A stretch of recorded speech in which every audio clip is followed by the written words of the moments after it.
प्रत्येक को praise the Lord प्रभुंकर महिमा हो। प्रिय माँ बापा भाई भौणी पुओ झील मैंने प्रभु विशेष करी आपण मान को आशीर्वाद करंतु, अनुग्रह करंतु, आपण मान को वर्धिष्णु करंतु। यह परमेश्वर निकट में मोहर प्रार्थना। गत दिन मानक मध्य जेपरी परमेश्वर वाक्य द्वारा आपण मान सम्मुखें मो उपदेशटी रखुली, ठीक से ही प्रकार आज आपण मान सम्मुखें परमेश्वर वाक्य द्वारा मो उपदेशटी रखापी चाहे। आपण माने पवित्र बाइबल को खोली पारिबे, पवित्र बाइबल को देखि पारिबे। हितोपदेश 10 पर्व 19 पद को आमने पाठ करिबा। प्रभुंक वाक्य रे लिखा जाए, बहु वाक्य रे अधर्मर अभाव न थाए, मात्र जे आपणा अष्टाधर को दमन करे से बुद्धिमान। परमेश्वर वाक्य रे एहा लिखा जाए। हितोपदेश पुस्तक जितेबेले आमने पढ़ुछु, ए वाक्य रे जितेबेले आमने देखुछु, ये लिखा जाए बहु वाक्य रे अधर्मर अभाव न थाए। जो शब्द जो वाक्य आमानकर मुख द्वारा बाहर अच्छे, मन रखु जितेबले भी आपण माने कथबार्ता होउछंती, अन्य मानक निकट रे पहुँचुचंती, अन्य मानक सहित दुख सुख कथबार्ता होउछंती, कम कथा हेबा पई चेष्टा करंतु। परमेश्वरंकर वाक्य ताहा कहूछि, कारण बहु वाक्य रे कहू कहू अनेक कथा कहू कहू अधर्म मध्य से स्थान रे बाहरी पड़े, भूल विषय मध्य मुखरु बाहरी पड़े।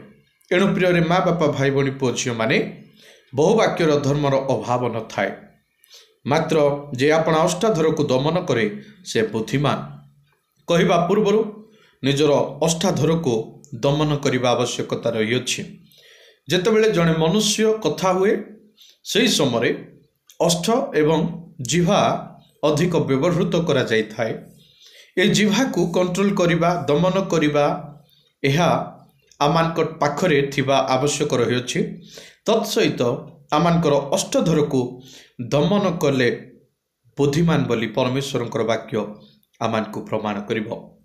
तो प्रिय माँ बापा भाई भौणी पुओ झील माने जेतेबेले भी कथा होउछंती, गोटे आपण मान को जति लोक माने बुद्धिमान बोली कहंतु बोली भाबुछंती, जदि आपण माने बुद्धिमान हेबा पई चाहुछंती, कथबार्ता रे जेतेबेले अन्य मानक सहित कथबार्ता होउछंती, सेही समय कम कथा हुंतु, अल्प कथा हुंतु, बहुत शुणंतु।